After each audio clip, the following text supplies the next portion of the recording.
Halo teman-teman Toraja Story, kita jumpa lagi. Dan saat ini kita akan mencoba apa makna bangunan ini bagi masyarakat Toraja. Teman-teman kalau berkunjung ke Toraja, pasti bangunan ini akan mewarnai perjalanan Anda. Dia ada di setiap sudut-sudut yang ada di Toraja, baik di daerah perkotaan maupun di daerah pedalaman di Tanah Toraja. Apakah nama bangunan ini? Ini adalah alang. Alang dalam masyarakat Toraja adalah tempat untuk menyimpan padi atau pare. Kenapa orang Toraja harus menyimpan padi di alang? Konon di dalam kepercayaan masyarakat Toraja bahwa pare atau padi itu tidak bisa menyatu dengan barang-barang lain termasuk dengan manusia. Karena itu dia akan disimpan dengan tempat terpisah. Jika tidak, maka padi akan marah. Dengan ditempatkannya di alang, maka pare atau padi akan dijaga oleh dewa-dewa padi. Nah, awalnya tempat penyimpanan padi bagi masyarakat Toraja itu terbuat dari semacam keranjang, ya berbentuk keranjang terbuat dari bahan dasar bambu yang berbentuk bulat. Jadi keranjang yang berbentuk bulat, lalu kemudian disimpan di tempat tertentu, lalu di dalam itulah kemudian padi disimpan.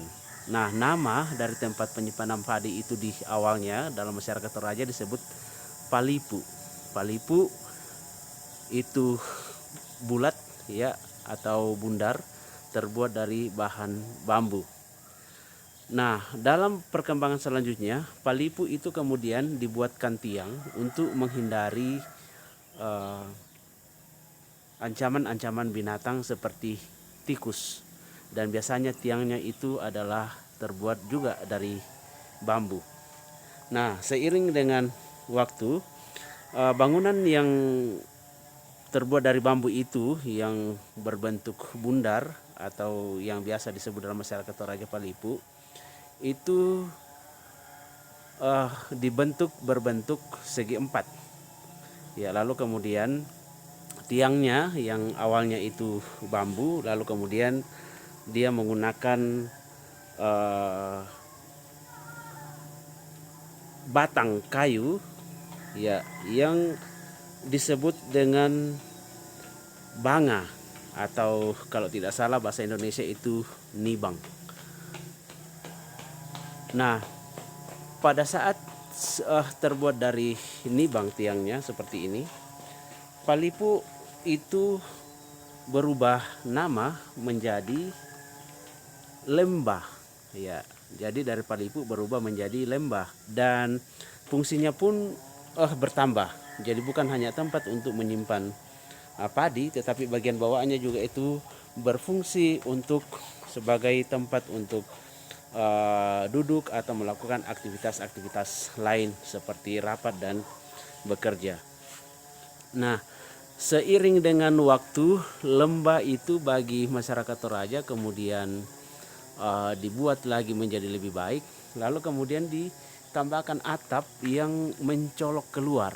Ya, tapi awalnya konon itu hanya bagian di depan saja yang kemudian diberikan bentuk yang agak mencolok keluar, tapi tidak setegak ini. Ya, dia agak dibawa dan mencolok keluar. Lalu di belakangnya itu rata. Makanya kemudian disebut dengan alang Polok Seba. Ya, awalnya itu disebut dengan alang Polok Seba. Kenapa disebut dengan alang Polok Seba? Di masyarakat Toraja, alang itu artinya lumbung, lalu kemudian Polok Seba itu artinya pantat monyet. Mungkin ini terinspirasi oleh binatang endemik di Sulawesi Selatan, yaitu monyet tanpa ekor. Sehingga kalau misalnya dia berdiri, ya dengan berdiri di atas 4 kaki, maka yang mencolok ke belakangnya ada kepala, sementara di belakang rata. Makanya kemungkinan itulah yang kemudian menginspirasi masyarakat Toraja sehingga menyebut alang yang bentuk demikian sebagai alang Polok Seba. Nah, dalam perkembangan selanjutnya bukan hanya bagian depan yang ditambah, tetapi juga di bagian belakang. Ya, lalu persis berbentuk dengan rumah tongkonan. Ya, namanya itu kemudian bukan lagi alang Polok Seba, tapi hanya disebut sebagai alang. Ya, alang fungsinya masih sama dengan lembah tadi sebagai tempat untuk menyimpan padi, tapi di bawahnya juga ditempati untuk duduk dan beraktivitas lainnya.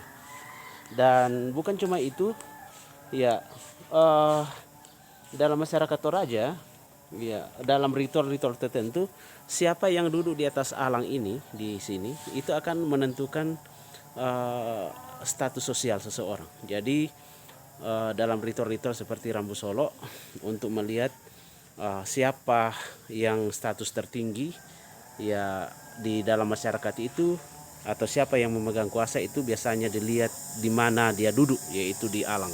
Dan biasanya seorang pemimpin itu duduk tepat di bawah tiang ini sebelah kanan dengan ada tudung di atas, ya seperti ini di atas. Kalau tidak ada atap ini maka dia yang di atas ini akan menudungi bawah. Jadi pemimpin itu biasanya duduk di sini. Nah, semakin lama semakin modern, lalu kemudian alang itu diukir, ya dia ditambah dengan ukiran-ukiran seperti ini, seperti pada sebagian besar rumah tongkonan yang ada di Toraja.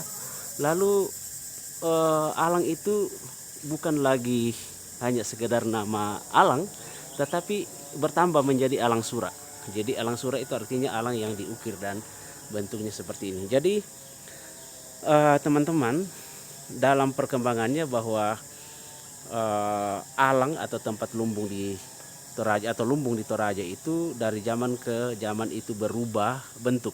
Awalnya dari palipu, lalu kemudian lembah, lalu kemudian menjadi alang Polok Seba, lalu kemudian menjadi alang dan alang sura. Jadi fungsinya pun itu kemudian berubah.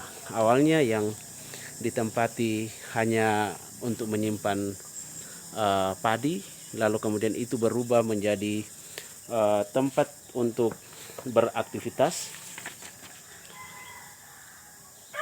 bahkan juga sebagai tempat untuk menyimpan atau menerima tamu-tamu kehormatan, ya, dan sebagai tempat musyawarah juga untuk kepentingan masyarakat atau sebagai balai pertemuan. Jadi alang sekarang itu juga berfungsi sebagai tempat untuk pertemuan, sebagai tempat menerima tamu dan sekaligus menginap tamu-tamu agung selama berlangsungnya upacara-upacara adat seperti Rambu Solo. Jadi biasanya tamu-tamu agung atau para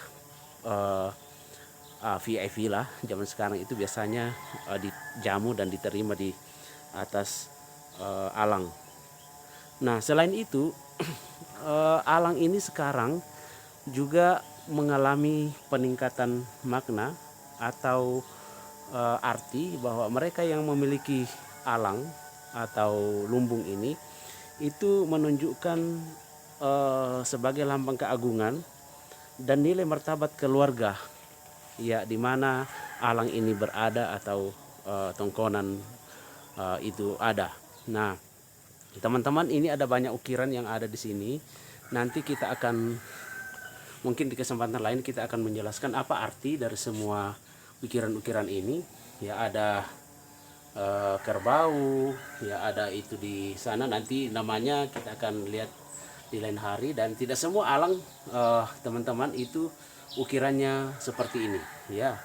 Jadi akan berbeda-beda. Jadi ada alang yang di bawahnya sudah ada gambar kerbau seperti ini, ada juga yang tidak. Itu tergantung bagaimana status atau apa yang sudah dikerjakan oleh alang pemilik alang tersebut. Nah, itu teman-teman kira-kira gambaran singkat dari sejarah makna alang di Toraja. Teman-teman yang mungkin lebih paham bisa memberikan penjelasan. Kita jadikan ruang ini sebagai ruang diskusi untuk saling memperlengkapi tentang makna dan arti dari bangunan-bangunan yang ada di dalam budaya kita. Terima kasih dan sampai ketemu lagi di video-video berikutnya.